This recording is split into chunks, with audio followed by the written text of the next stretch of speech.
Sejamos todos muito bem-vindos ao CEL Brasil, Centro de Estudos Ubaldianos Brasil. Nós temos como objetivo o estudo da obra de Pietro Ubaldi. Já estamos no segundo volume, em A Grande Síntese, num total de 24 volumes. Nós cortamos agora aqui para a Grande Síntese, no capítulo 80. Capítulo 80, o problema da renúncia. O problema da renúncia. Prossigamos nos caminhos da evolução, que agora atingirá problemas mais substanciais, penetrando as camadas mais profundas da personalidade. Então, problemas mais profundos da personalidade.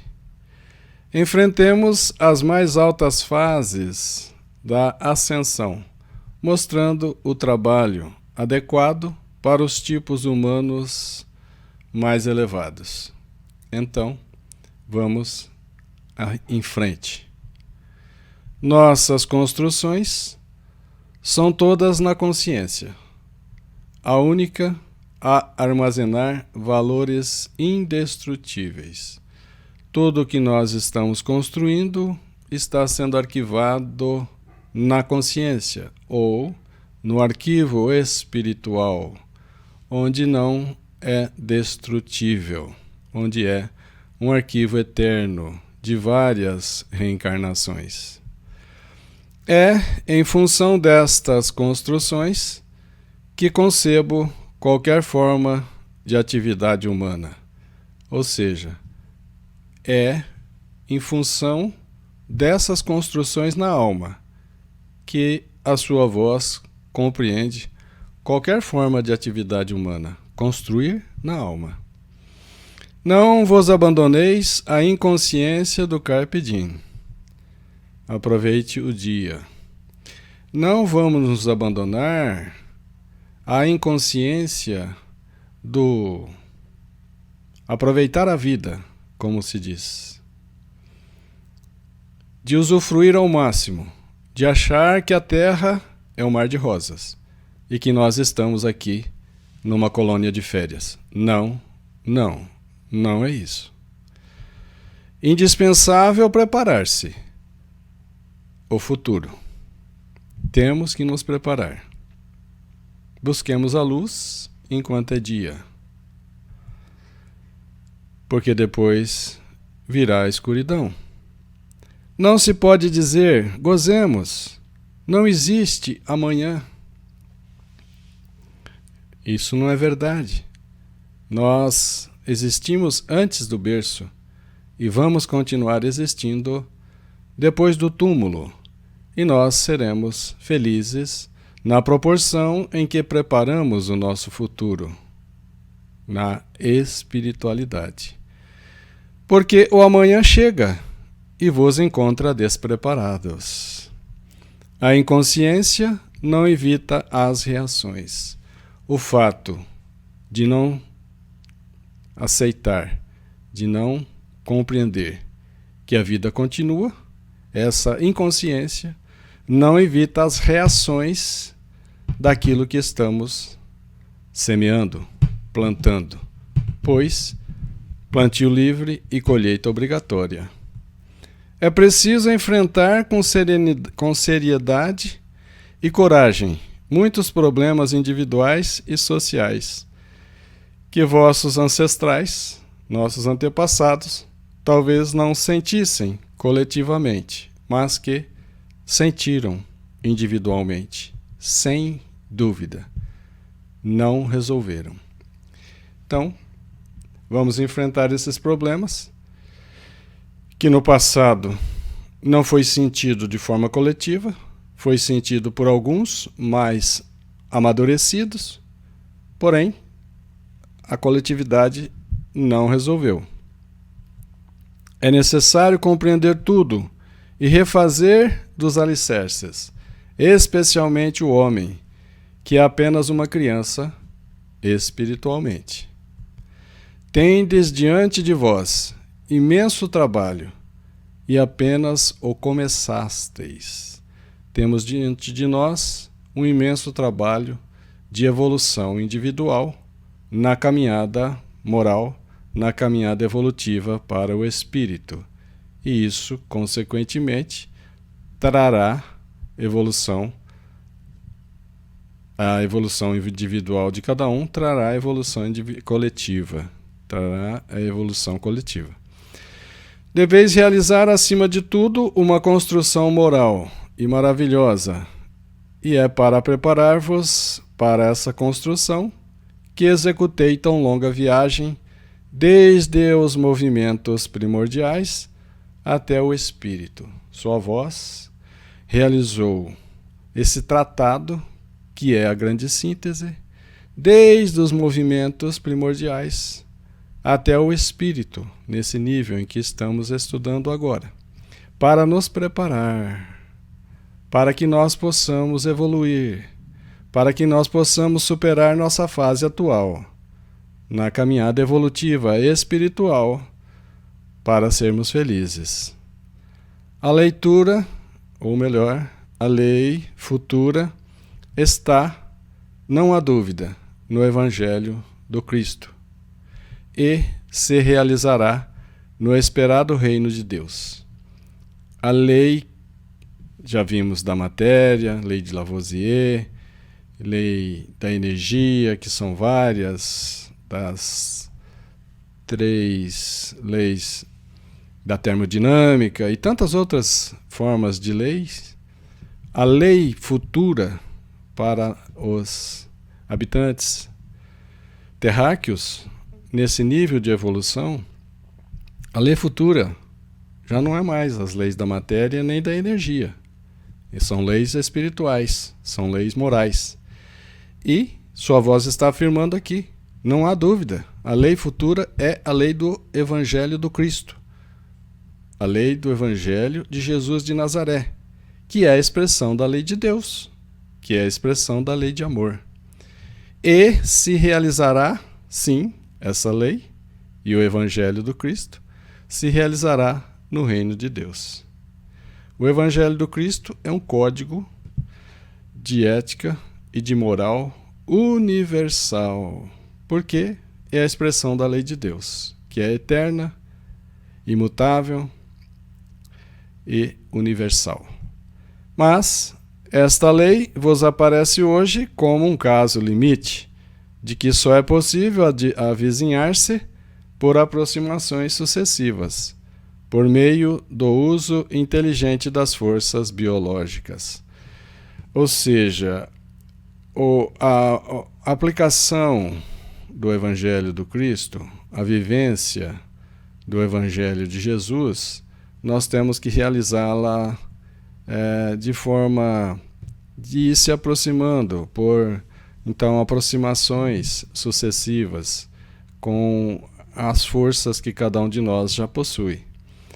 As verdadeiras soluções partem do indivíduo e de seu coração.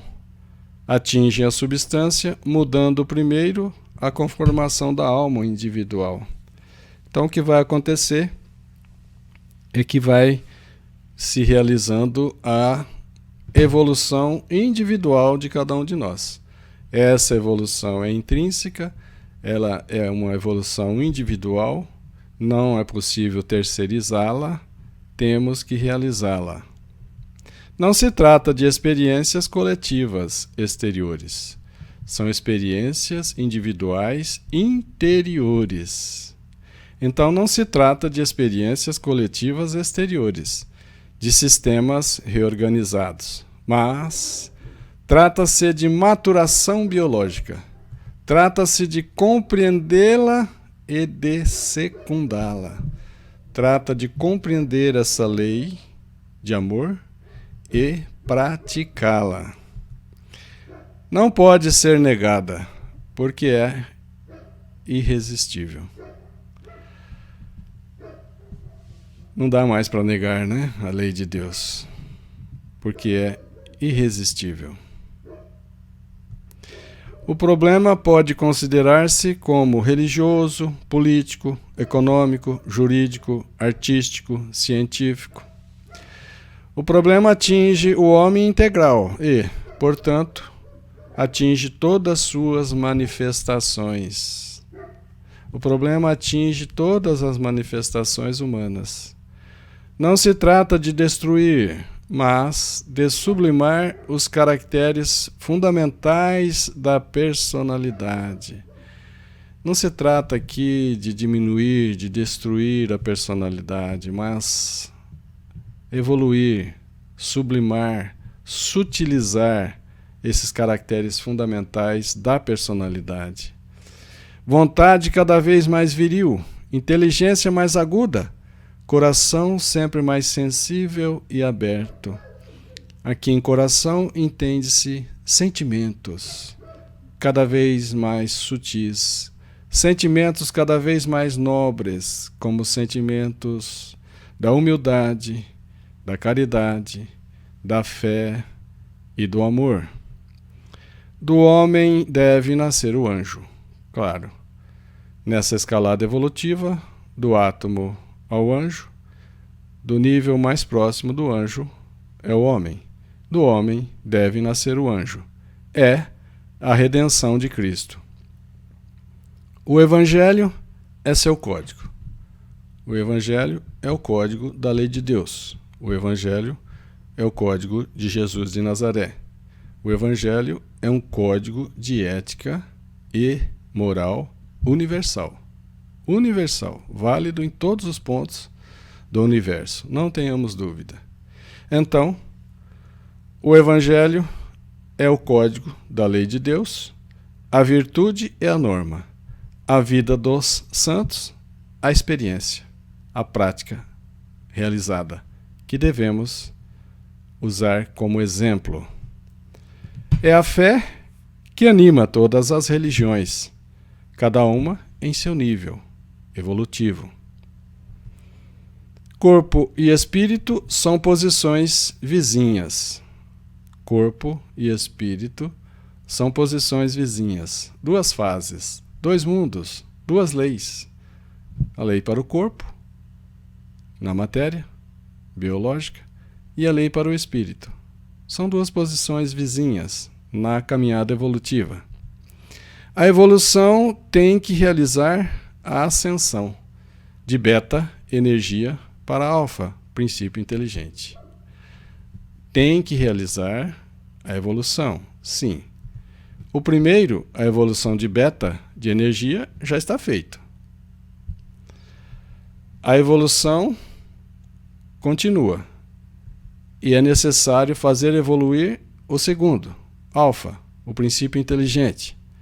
Consolidar e elevar todas as tentativas de formações psíquicas, paixões, embriões de intelectualidade, esboços de alma coletiva.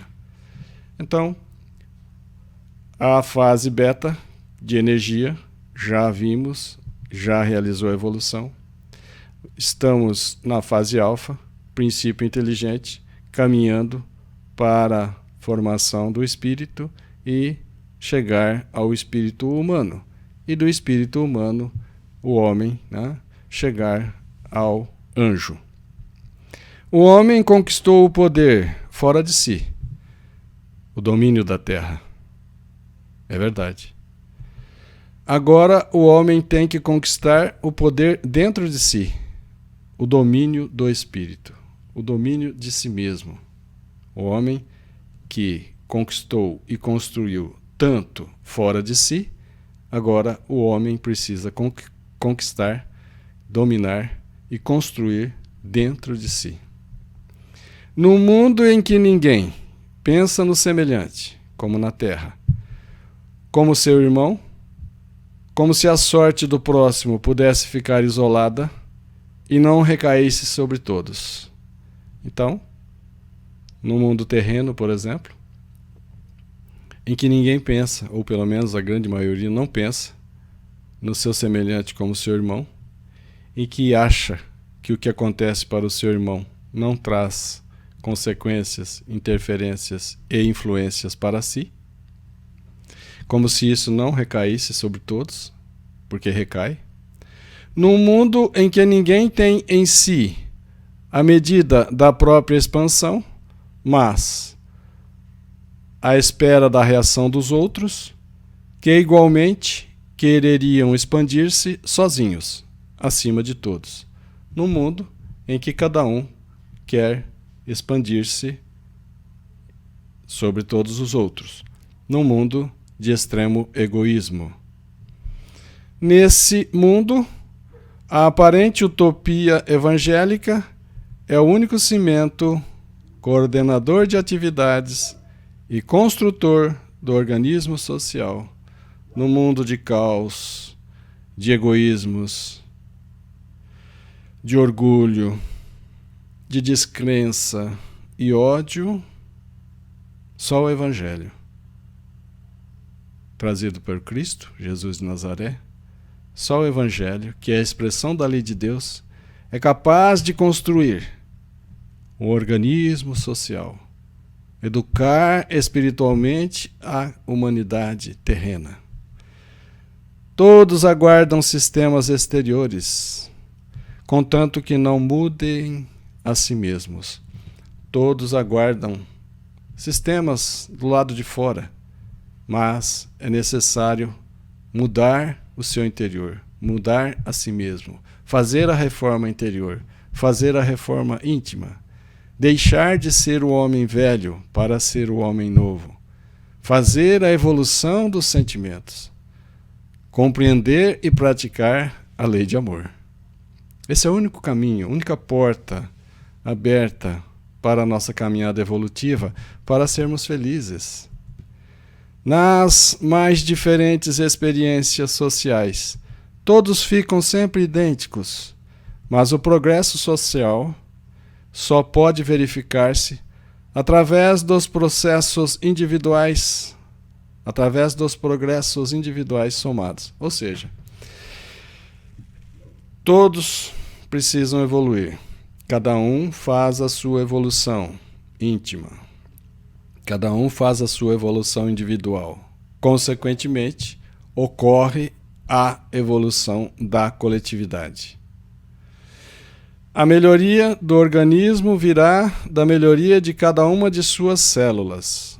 Nós nos sentimos sadios, nos sentimos com saúde, quando cada uma das células melhoram, organizam-se, cada uma das células equilibram-se e harmonizam-se. Então, nós nos sentimos saudáveis. Assim se realiza a grandiosa ascensão humana que, partindo do inferno da animalidade, então, partindo do inferior, do inferno da animalidade, em que um se alimentava da carne do outro no reino animal. O mundo da fera, através do purgatório da prova que ensina, ou através da dor que redime, lei de equilíbrio. A dor é uma lei de equilíbrio. Quando cometemos excessos, a dor chega para reequilibrar. Então, partindo desse mundo, desse inferno de animalidade, chega-se ao paraíso das realizações do divino, chega-se ao mundo super-humano. As vias da evolução são também as vias da libertação das trevas, do mal, da dor.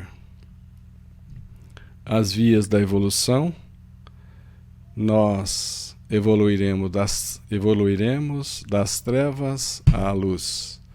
Nós evoluiremos dos níveis inferiores para os níveis superiores. Nós evoluiremos do antissistema ao sistema, conforme está mais à frente na obra de Pietro Baldi. Nós evoluiremos do mal ao bem, da dor à felicidade.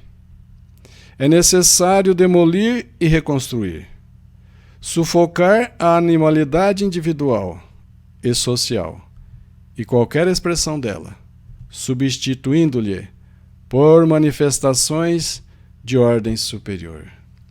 Demolir os nossos sentimentos inferiores, por exemplo, de ódio, para evoluir e substituir por sentimentos de amor. Demolir os sentimentos de orgulho e reconstruir sentimentos de humildade, de simplicidade profunda com bondade. Diminuir sentimentos inferiores, sentimentos da animalidade, do egoísmo, de querer só para si, e reconstruir sentimentos nobres do altruísmo ou da caridade. Para reedificar, necessário também destruir, depois substituir e reconstruir. Então, eliminar sentimentos inferiores para reconstruir e substituir por sentimentos superiores. Por exemplo, os 4 piores sentimentos inferiores ou defeitos do ser humano: a descrença, o orgulho, o egoísmo e o ódio. Destruir e substituir por confiança em Deus,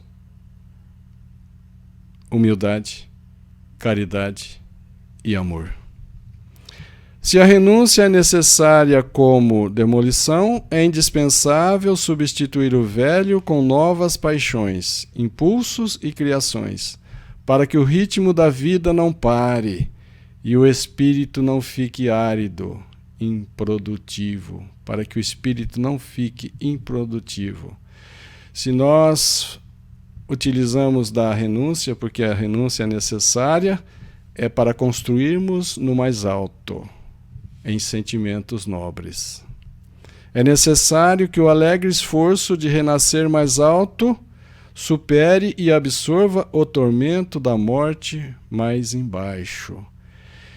Então é necessário que esse esforço de buscar as virtudes, de adquirir as virtudes, supere e absorva as aflições, os tormentos da morte, da diminuição, da abdicação mais embaixo.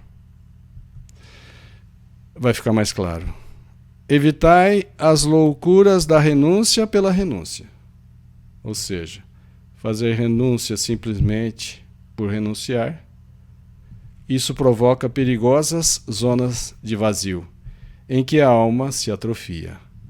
Utilizarmos da renúncia para construirmos no mais alto.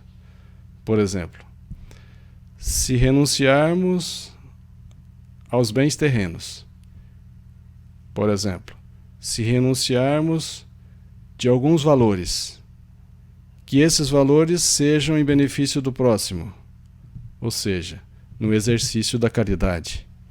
Se renunciarmos em algumas horas de folga, que essas horas de folga sejam na busca de trabalhos voluntários, como visitas a asilos, aos velhinhos, às creches, às penitenciárias, aos leitos de dores, nesse trabalho de altruísmo, nesse exercício de caridade. Então, se renunciarmos de uma blusa, que seja para aquecer o corpo de um mais necessitado. Não a renúncia de massacrar o corpo físico, de judiar do corpo físico, por exemplo, no frio, sem nenhum benefício para si próprio, nem para o próximo. Então, se for para sentir frio ou diminuir o seu agasalho, que seja para compartilhar com o necessitado. Mas seja a luta tempestuosa e heróica, como a luta dos conquistadores que avançam seguros. Seja de arrojo de paixão que sabe vencer tudo, seja a luta em cada instante, em cada átimo, cheia de alegria, de uma juventude renovada. Forma-se, então, entre corpo e espírito, uma rivalidade, uma guerra, uma luta que os místicos, os santos, bem conheceram e descreveram. Porque o que o corpo quer não é bom para o espírito, e o que o espírito precisa, o corpo não quer realizar. O corpo quer sombra e água fresca. O corpo quer se alimentar em excesso. O corpo quer ociosidade, repouso em excesso. E o espírito precisa agir, trabalhar. Então, são necessidades diferentes do corpo e do espírito. Mas é necessário cuidar do corpo, que é a ferramenta de trabalho do espírito. É necessário buscar o equilíbrio para que o corpo não adoeça por falta de alimento e nem fique preso por excesso de alimento, por exemplo. Se subimos aos mais altos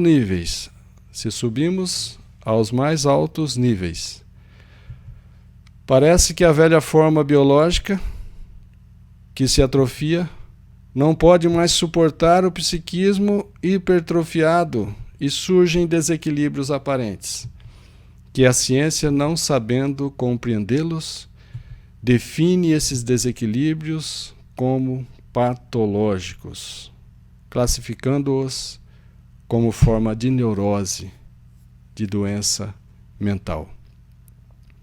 É aquela criatura que está num nível de evolução e que precisa de direção espiritual, precisa de fazer uso da prece, precisa de fazer uso dos ensinamentos do Evangelho do Cristo, precisa conhecer a lei de amor ou a lei de Deus para se encaminhar de forma harmônica, de forma equilibrada.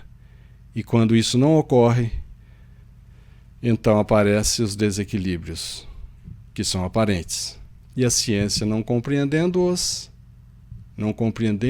esse desequilíbrio que o espírito está passando para evoluir, a ciência define como patológicos. A matéria é pertinaz, mas é filha do passado, que se supera. O espírito sofre, mas o futuro lhe pertence. O futuro é do espírito. Passado e futuro significam força e justiça. Força do passado, a força bruta do passado, e a justiça do futuro. Dor e alegria, a dor do passado e alegria no futuro da alma evoluída. Escravidão no passado e liberdade para a alma que evolui. Mal no passado e bem no futuro. Extremos, entre os quais oscila a alma humana para a sua ascensão. Esses extremos entre o bem e o mal. Entre a escravidão e a liberdade, em que oscila a alma humana na sua subida evolutiva. Para os seres evoluídos, essas realidades do espírito, que são inconcebíveis para os tipos inferiores, podem ser irresistíveis. Então, para os seres evoluídos, essas realidades do espírito podem ser irresistíveis. Então a luta assume proporções tremendas entre um espírito que busca com toda a força sua afirmação e exige para si toda a vida, e uma natureza inferior do corpo, que não quer ceder o campo e não quer morrer, não quer diminuir, para que nasça, para que surja uma alma branca, pura. Mas o corpo é útil e tem que ser cuidado, tem que ser equilibrado, tem que ser harmonizado, para ser a ferramenta de evolução do espírito. Então, bastante equilíbrio e bastante compreensão é necessário. O passado resiste sólido, por impulso de milênios, cristalizados nas formas. Nós, por repetição dos atos, criamos hábitos que foram registrados no subconsciente por milênios. Portanto, são hábitos que se tornaram instintos cristalizados. Ao incêndio do espírito opõe a inércia das grandes massas e agarra-se como contrapeso ao frêmito do anjo alado, do anjo que já tem asas, que anseia voar. Então, é a grande dificuldade do espírito que encontra as resistências nos desejos do corpo físico. O espírito que quer voar, mas está preso no corpo físico e nas suas necessidades do corpo físico. O espírito vê, guia, segura, é o centro dinâmico. O espírito é o centro dinâmico, é o chefe de tudo. A matéria é massa estabilizada, que fixou e conserva as conquistas feitas. E o corpo físico quer continuar como está. Existem as resistências do corpo físico. O espírito está à testa, o espírito está à frente. Arrisca novos equilíbrios, destacando-se dos caminhos conhecidos, arrostando perigos para si. Então o espírito já precisa, quer e está fazendo essa busca e ele vai à frente.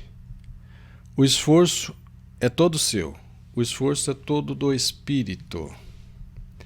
O organismo humano está construído para prover, com um mínimo de esforço psíquico, a sua vida vegetativa para atender ao metabolismo e não para suportar as tempestades da alma. Então, o corpo físico, o organismo humano, está preparado com o mínimo de esforço psíquico. Mas, quando nós começamos a renascer em espírito, precisamos de bastante equilíbrio, de bastante discernimento, de bastante evangelho para suportar, para que o corpo não se desestabilize, para que o corpo suporte essas tempestades da alma. Como disse Francisco de Assis, é morrendo é que nascemos para a vida eterna. Então, diminuindo esses sentimentos de corpo físico, vamos evoluindo e nos transferindo para o espiritual.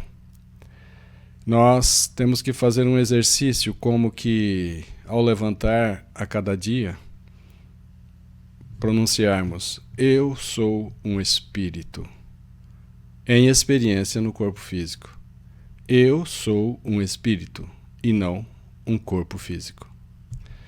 Mas, para estes seres, cada átomo, cada instante de vida é um átomo de transformismo evolutivo. A grande caminhada não pode deter-se e a vida desloca seu centro para a evolução. Tudo se transforma no ser, paixões e aspirações, numa realização cada vez mais intensa do divino. Tudo se transforma, tudo se expressa, se exterioriza, ficando cada vez mais claro essa realização intensa de Deus na sua obra, que somos nós. o reino de Deus é obra de Deus em cada um de nós. Drama laborioso e fecundo, que só os grandes souberam viver. Só os grandes espíritos souberam viver.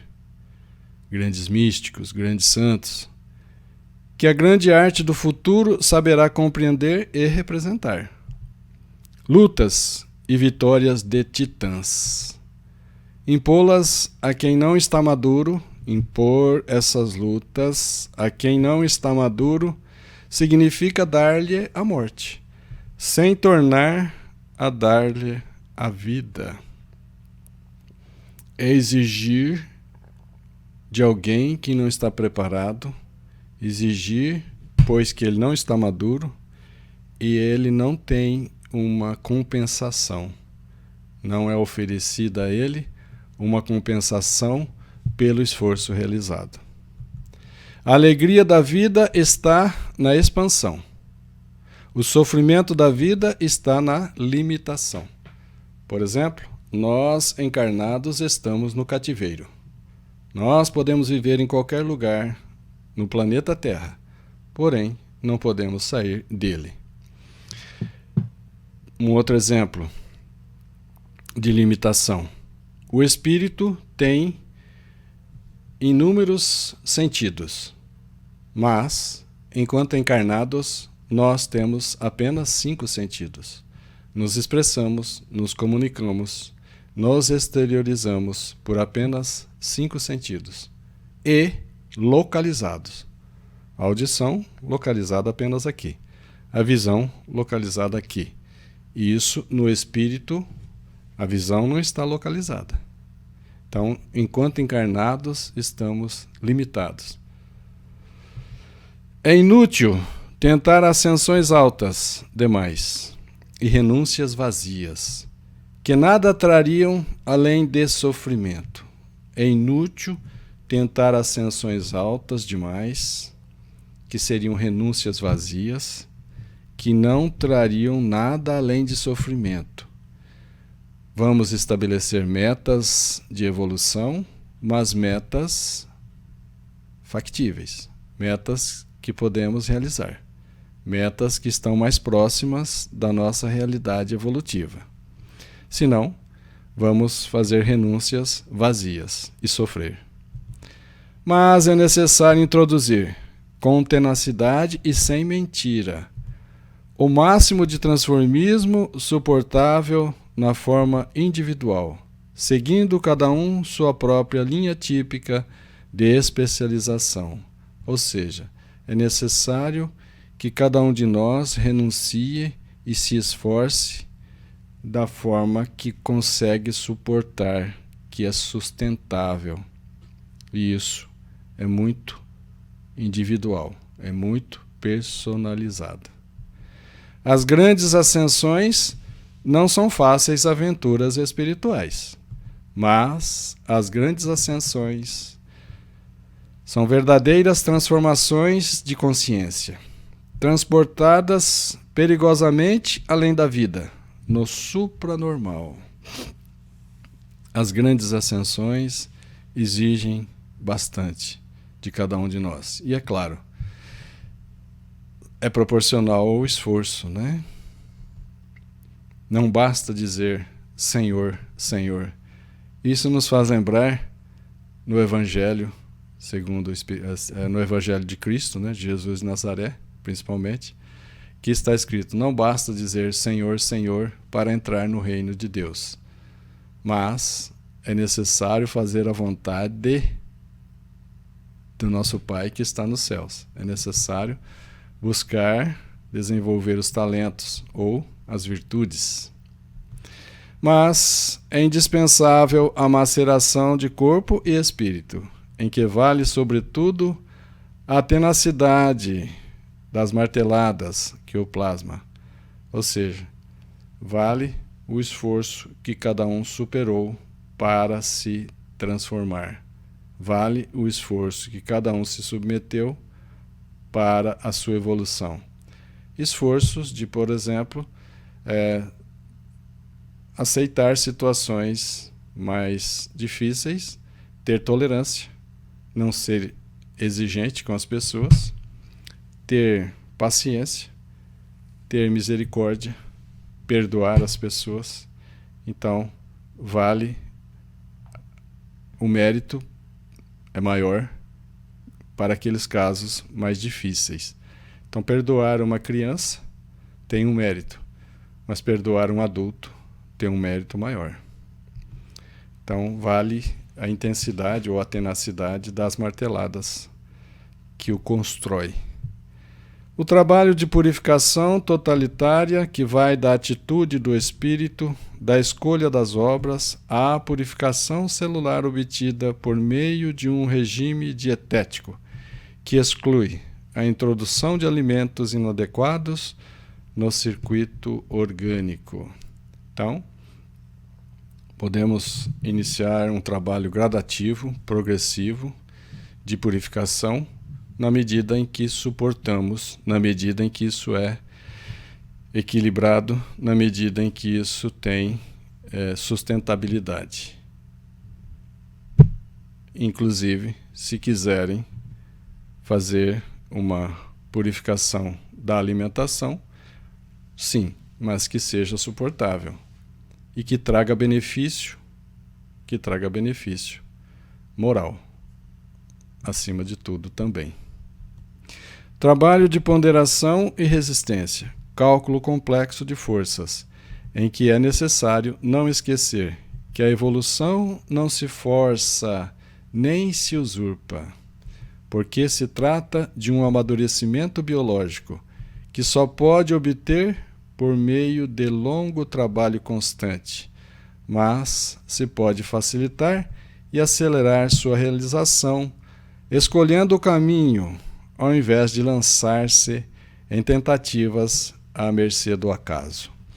Então, a evolução, a busca de virtudes, essa evolução de destruir os defeitos e construir virtudes, precisa de um amadurecimento biológico suportável, precisa que nós tenhamos senso de maturidade moral e façamos sempre o próximo passo, não tentemos pular degraus.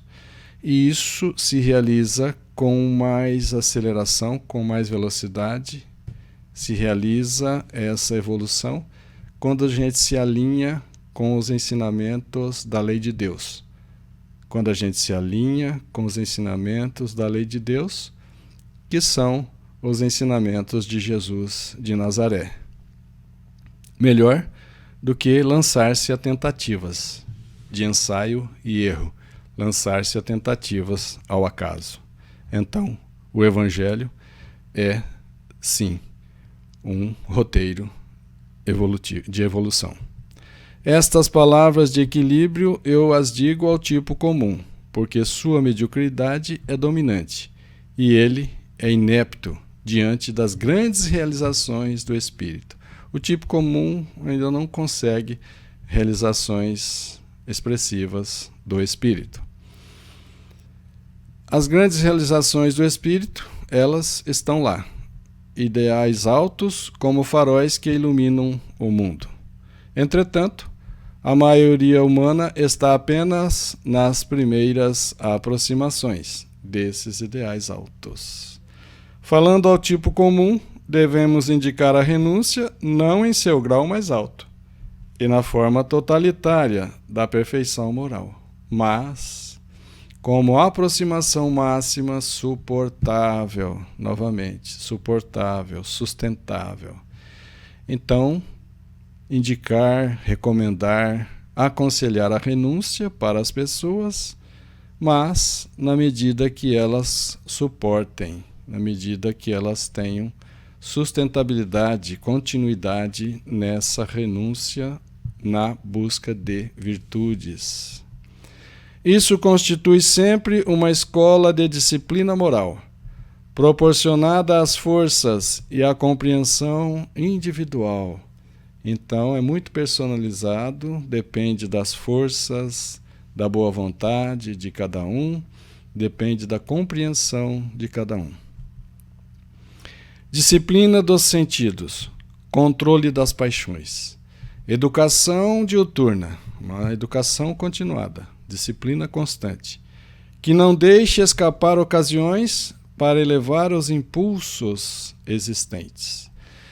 Não deixemos escapar ocasiões para melhorar esses impulsos, esses instintos inferiores. Cada um na emulação das ascensões, escalonar-se-á no nível de sua capacidade. O que ele souber conquistar, dará testemunho de seu valor íntimo. Então, o que cada um de nós conquistamos é a expressão da sua boa vontade, é a expressão do seu valor íntimo. Por isso, não direi ao homem moderno: destrói a riqueza, seja pobre. Não. Nós podemos fazer bom uso da riqueza, principalmente como elemento de progresso intelectual e material, mas, acima de tudo, que a riqueza seja elemento de progresso moral e espiritual. Mas lhe direi ao homem moderno que se encaminhe gradativamente, porque só aos poucos poderá conquistar a perfeição. A perfeição tem que ser conquistada aos poucos. Comece a livrar-se da escravidão do supérfluo. É para que a gente se liverte da escravidão dos excessos, dos necessários, do supérfluo. Do moderno, também, livrar-se do moderno frenesi da riqueza. Libertar-se dessa corrida de buscar a riqueza. O mais das vezes conduzindo a complicações antivitais. Essa busca desenfreada de bens materiais traduz e conduz a complicações inadequadas. Quando ela não custa muito esforço, custa em desonestidade e jamais paga o que exige. Quando a riqueza não custa muito esforço, porque normalmente a riqueza exige muito esforço, a ponto de alguém trabalhar excessivamente, sem o repouso adequado, e adoecer, perdendo a saúde. Na conquista da riqueza, perdeu a saúde. E toda a riqueza conquistada não lhe devolve a saúde. E também ele está dizendo que se a riqueza foi fácil, costuma ser desonesta. E a riqueza jamais paga o que exige. A riqueza jamais nos devolve o esforço de conquistá-la. É uma alegria, ou melhor, a riqueza é uma arma de 2 gumes. É como uma faca que não tem cabo, só tem lâminas. A riqueza é uma arma de 2 gumes que, se facilita a vida econômica, constitui também uma cadeia que oprime. Então, muitas vezes, nós vamos observar ricos que encontram facilidades, inclusive muitas facilidades, buscam as portas largas dos vícios, encontram na riqueza a frouxidão moral e o aprisionamento por egoísmo na riqueza. A sociedade moderna está esmagada pelo peso de hábitos custosos e supérfluos. É uma corrida. A sociedade moderna tem uma vida de corrida. A multiplicação artificial de necessidades, criando necessidades fictícias. Escravidão real, alegria efêmera, que se desvaloriza com o costume. Simplificai.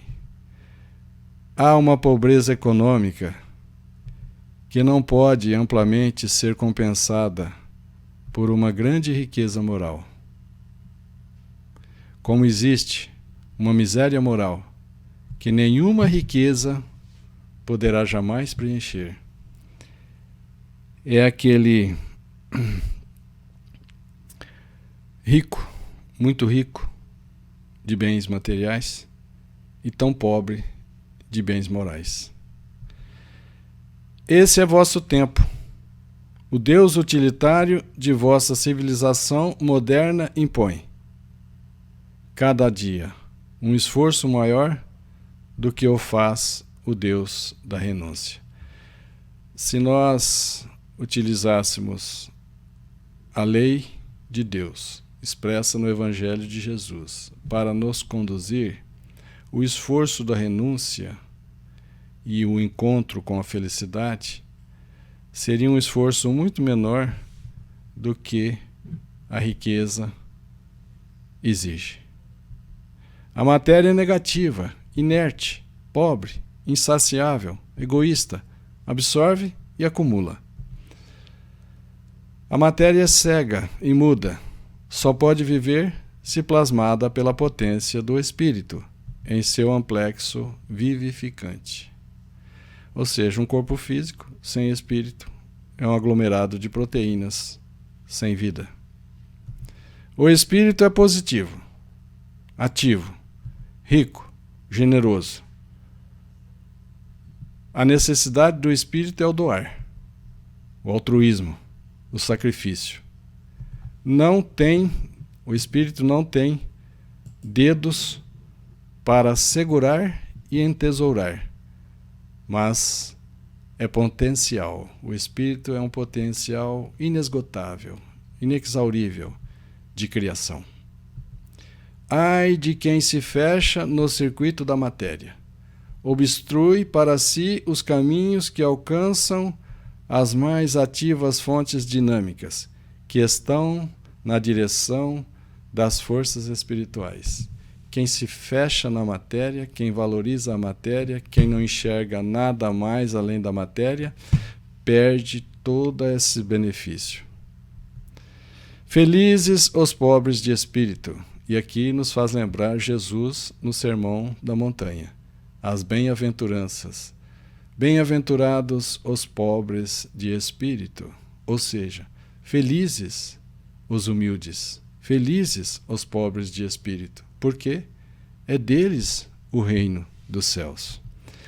Mesmo que obtiverdes a riqueza, que vosso coração esteja desapegado dela, utilizar da riqueza o suficiente para evoluir, para desapegar-se da riqueza. Muitos pobres são ricos frustrados, igualmente ávidos e culpados. Eles, esses pobres, terão ainda de sofrer e superar a prova da riqueza, para aprender a sublime lição do desapego. O pobre que inveja o rico, só para sobressair naquilo que condena, obterá a riqueza como punição, para experimentar-lhe o enorme peso da riqueza e o valor efêmero da riqueza. Então, a riqueza, ela não é possível dar a riqueza a todos ao mesmo tempo, mas a riqueza será exercitada por cada um de nós.